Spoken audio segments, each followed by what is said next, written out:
So, when your husband and daughter love to eat shrimps, and especially me also, seafood is life. And then, crabs. So, frozen lang po yung crabs. Frozen lang yung crabs. So, let's see kung masarap ba to. So, this is our lunch for today, Saturday. So, Alana is happy. She's really happy. So, she's going to eat shrimps. Shrimp is our favorite. Alana's favorite. Ayan. Grabe, diba? Pero dili naman siya mahurot, ha?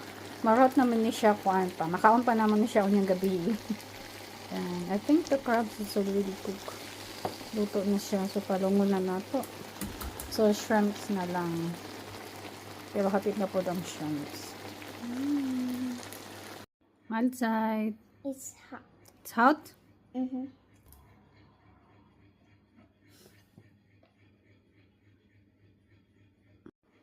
Hindi na ako kinanglan magkuan saya magpalot. Kay kabalo na siya mukuan mukaunog shrimps. Bravo palangga. There's nothing anymore.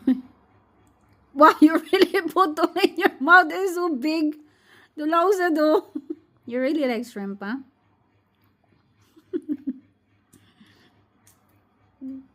Don't forget to eat your rice also, okay? This is lousy, oy. Now it's Papa's Loving turn. my tummy. Wow, you will enjoy, huh? Wow, what? Really? You really put so much first?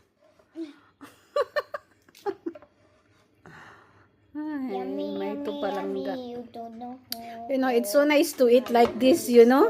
That you guys love to eat also my seafoods. The three of us really love to eat seafoods. Mama want to eat the head. Yeah, for sure. That is all the head is with wait, me. Mama. Yeah, Wait.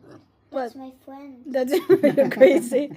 So all the head is for Wait, me. So if you eat the head, then I'll give it one last kiss. You're crazy.